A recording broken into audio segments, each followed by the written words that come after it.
What's up guys, Sean here, and we have a 2006 Yamaha Royal Star Venture. This is pretty much their top of the line touring bike, and like always we're going to pick it apart. If you're looking, we make 2 videos for every bike. This is the walk around video. Check out the other video where I test drive it, I bang through the gears, I play with all the buttons, make sure everything works. Really cool bike, got 51,000 miles. The last time I sold a Yamaha Venture, it sold in 4 days, and the guy drove from 8 hours away to get it. And I think it sold for like full price. It was a great bike, just like this one. Let's pick this one apart. I will show you every little scratch. It's funny how when you look at the pictures, you might think, oh, this bike looks perfect. When you get down and deep with a video, you'll see it's got little imperfections. So it kind of makes you think, you know, just some guy selling a bike with a bunch of pictures, you know, what is the bike? All right, I got a phone call, so that's why there's a split in the video right there. But what was I saying? All right, so I'm going to show you every little flaw on this bike, and consider the other sellers, and just show a couple of pictures. And think of what's the condition of that, what's the real condition of that bike. Let's start over here. See those little scratches? Give you some perspective. Little scuffs on this, scuffs on that. Little light scratch. A lot of stuff's really light. A lot of it could buff out. I'm not really a detail person. I don't spend that much time on these bikes. I kind of just wipe them down. Scuff right there. This bag's pretty good. You know, it's got little light scratches in it that can be buffed out, no problem. Little scratch there. It's got a nice little light, but little scratch right there. It's got scratches on the metal. You can see them. No, it's got a little rough back here from like, you know, like a steep driveway or something like that, but no damage. This is cracked and broken at the bottom. Let's see what we got going on over here. Now, I just want to, I have some customers who are ultra perfectionists. Their bike needs to be perfect, and I have bikes like that. If you are that customer and you're like, I need a perfect bike, not a scratch, not a scuff, whatever, this is not the bike for you. This is the bike for the guy who likes to ride his bike more than cleaning it. I'm not saying it's not a bad looking bike, but it does have, it's been ridden. And it does have a significant amount of little tiny flaws on it. You look here. See that right there? A little chip in the paint right there. These whole lower fairings just have, I mean, they can be buffed out, but it's a lot of little, you know, things from bugs hitting it and stuff like that. Kind of just all over them.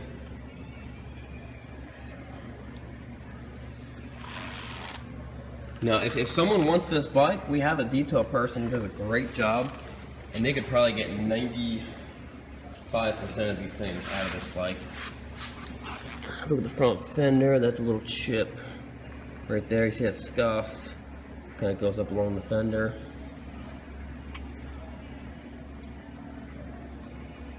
Just bugs, a little chip right there too.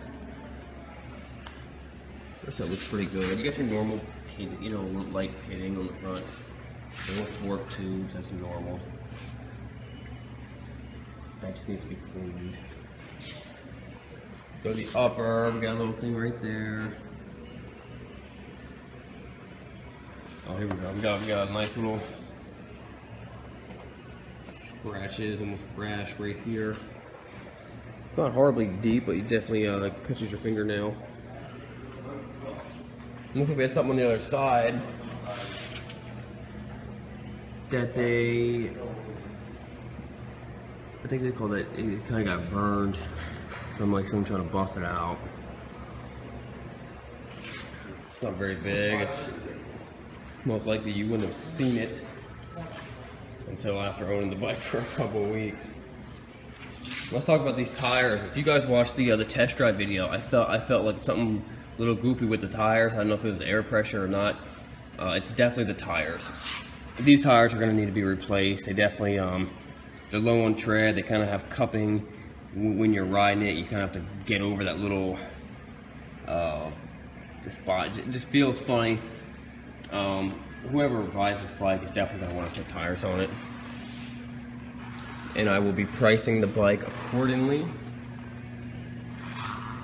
Same thing with this lower fairing, just, you know, normal, nothing big, nothing that couldn't be buffed out. Oh, like I was saying before, if someone wants to buy this bike and they're like, well, by the time I pick it up, I want it to be all buffed out, look, about $100. Normally a recon job is like $350. We do it for about $100. We'll have this whole thing buffed and polished, and I mean it'll be looking great. The gear looks good, the chrome looks good, the engine runs really solid. So if someone wanted that, you know what I mean, just let me know, and we'll just charge it on top of the price of the bike. Here's the other bag. No damage on the bottom of the bag. It's got a little imperfection right there, a couple little small things.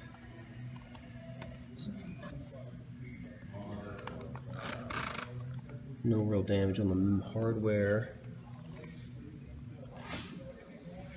A little bit of scuffing on this plastic piece, like on the other side.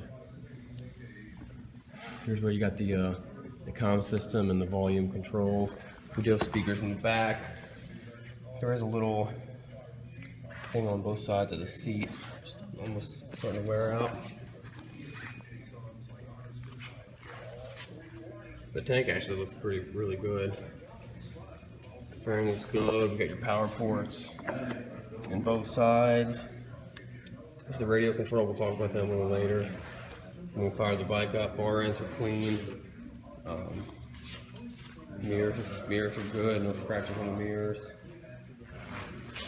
Flip back, we got this cool looking exhaust. Cool looking, scary looking exhaust they are. I'm not sure, it might be factory, I'm not sure what brand they are. Let's pop open the back of the tour pack.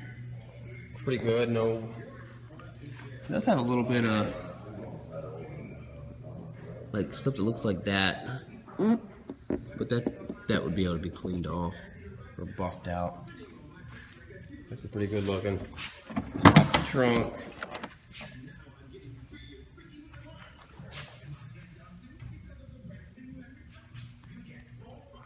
Nice size tour pack.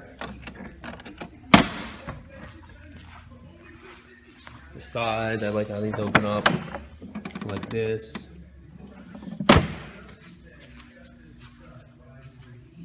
So you guys kind of get an idea. It's got a lot of little minor things most people would never notice.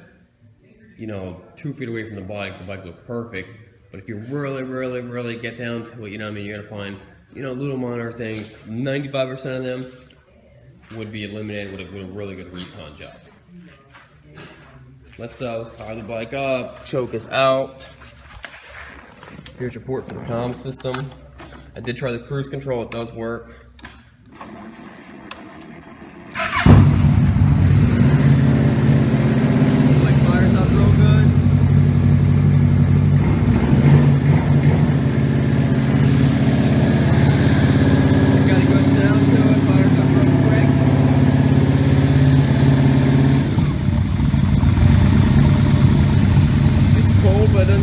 You don't have to have the choke out for very long. That's a good sign that the carburetors are tuned properly.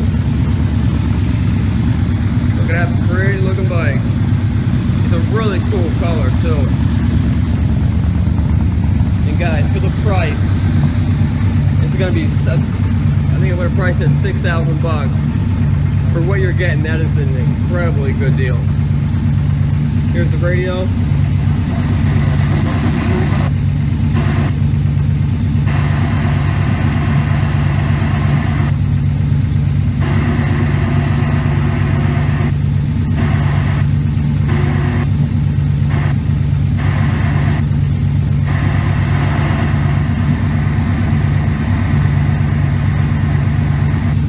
Does work if you can find a good station.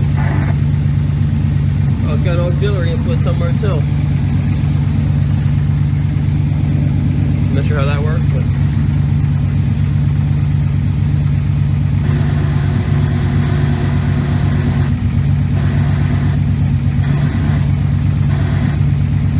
I don't know how they put these presets in there, but the radio does work. I was getting stations the other day. It sounds really good.